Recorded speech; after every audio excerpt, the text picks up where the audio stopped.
जादू हिंदी कहानियाँ।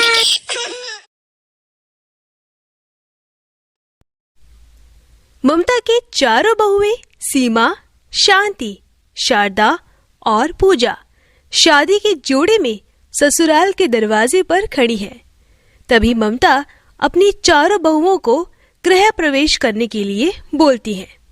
गृह प्रवेश के बाद उनकी पड़ोसन निर्मला कहती है, अरे क्या बात है ममता, तेरी तो 10 उंगलियां घी में है।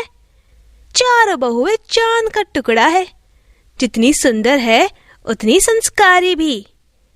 अरे कन्नू, ये कैसे काले रंग का लहंगा पहना है तूने? एक तो पहले ही इतनी काली है। खैर, ये लहंगा पहनकर बाहर मत जाना, नहीं तो लोग तुझे काली कलूटी बैंगन लूटी कहकर चिढ़ाएंगे। आज तो तेरे चारों भाइयों की शादी थी, कम से कम थोड़ा बहुत अपने चेहरे पर मेकअप पोत लेती। अपने काले रंग के लिए निर्मला से ताने सुनकर बेचारी कन्नू की आंखों में आंसू भर जाते हैं। ये देखकर कन्नू की चारों भाभियां भड़कते हुए निर्मला को सुनाना शुरू कर देती हैं। वैसे आंटी जी, हमारी ननद ने भले ही मेकअप नहीं किया, मगर आपने अपने सफेद बालों में भर भर कर डाई किया है, और अपने होठों पर ये जो गाढ़ी लिपस्टिक लगाई है कंपनी की लग रही है। मेरी मानो तो बिना मास्क के बाहर मत जाना, वरना बच्चे बोलेंगे बूढ़ी बूढ़ी लिपस्टिक वाली। ये सुनकर निर्मला चिढ़ जाती है। अरे ममता, तेरी ये बहुएं तो बड़ी मुंहफट है। आंटी जी, इसे मुंहफट होना नहीं, टैलेंट कहते हैं, जैसे कि आपके अंदर है टॉन्ट मारने का टैलेंट। फिर हमारी ननद को कुछ भी कहने से पहले याद रखना कि उसकी 4 भाभियां हैं। अपनी चारों भाभियों के मन में अपने लिए इतना सारा प्यार भरा देखकर कन्नू बहुत खुश होती है। पता है भाभी, मुझे लग रहा था कि आप चारों गोरी हैं, इसलिए मुझे डर था कि आप लोग भी बाकियों की तरह घमंडी होंगी और मुझसे बात भी नहीं करेंगी। मगर मेरी ये चारों भाभियां इस भीड़ से बहुत अलग है। कन्नू, तुम हमारी इकलौती ननद हो। अब तुम चारों भी जाकर आराम कर लो, थक गई होंगी। अपने घर में 4 बहुओं के आने के बाद ममता देवी का घर खुशियों से भर जाता है। अगले दिन जब कन्नू अपनी चारों भाभियों को काम करता देखती है तो किचन में आती है। भाभी, मैं आप चारों की मदद कर दूं? नहीं हमारी प्यारी ननद, 4 भाभियों के रहते हमारी प्यारी इकलौती ननद काम करे। अभी तो ऐश करो, जब शादी के बाद ससुराल जाओगी तो वहां करना काम। शादी की बात सुनकर कन्नू शांत हो जाती है और कालेपन के चलते बेचारे की आंख भर आती है। क्या हुआ? तुम्हारी आंखों में आंसू? अगर हमारी किसी बात का बुरा लगा है तो माफ कर दो अपनी भाभियों को। अरे नहीं नहीं भाभी, ऐसा कुछ नहीं है, मगर सच तो ये है कि मुझ जैसी काली लड़की की किस्मत में शादी होना ही नहीं है। ये कहते कहते कन्नू रो पड़ती है। तभी उसकी चारों भाभियां उसे चुप कराती है। जानती हो कन्नू, जोड़ियां बनाना ऊपर वाले के हाथ में होता है, और ऊपर वाले ने हमारी ननद के लिए कोई ना कोई राजकुमार जरूर बनाया होगा। अब चलो आंसू पोंछो।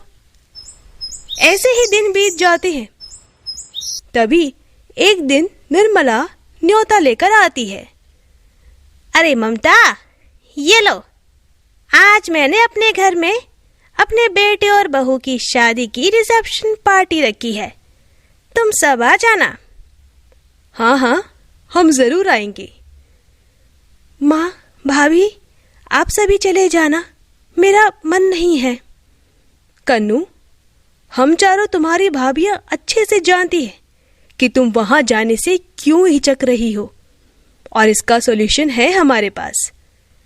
इसके बाद कन्नू की चारों भाभियां उसे कमरे में लाकर बड़े ही प्यार से उसका मेकअप करती है तो कोई उसके बाल बनाती है।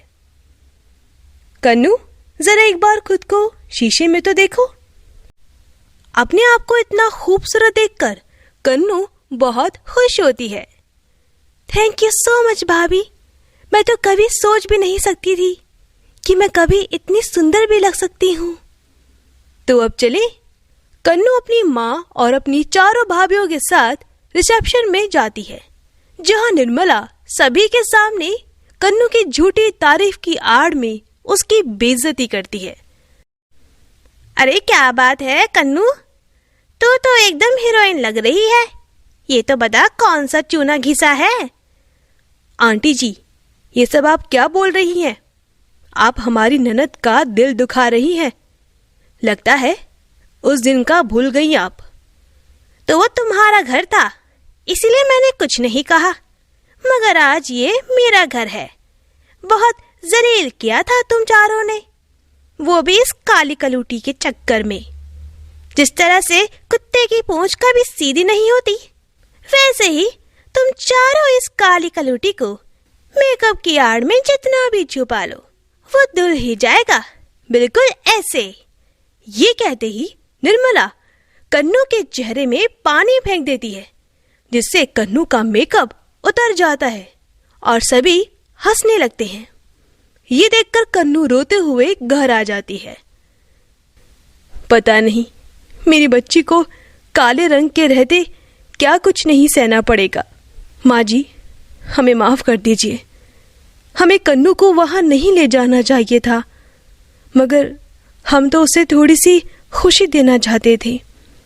तभी एक दिन मानव नाम का लड़का अपने परिवार के साथ रिश्ता लेकर आता है।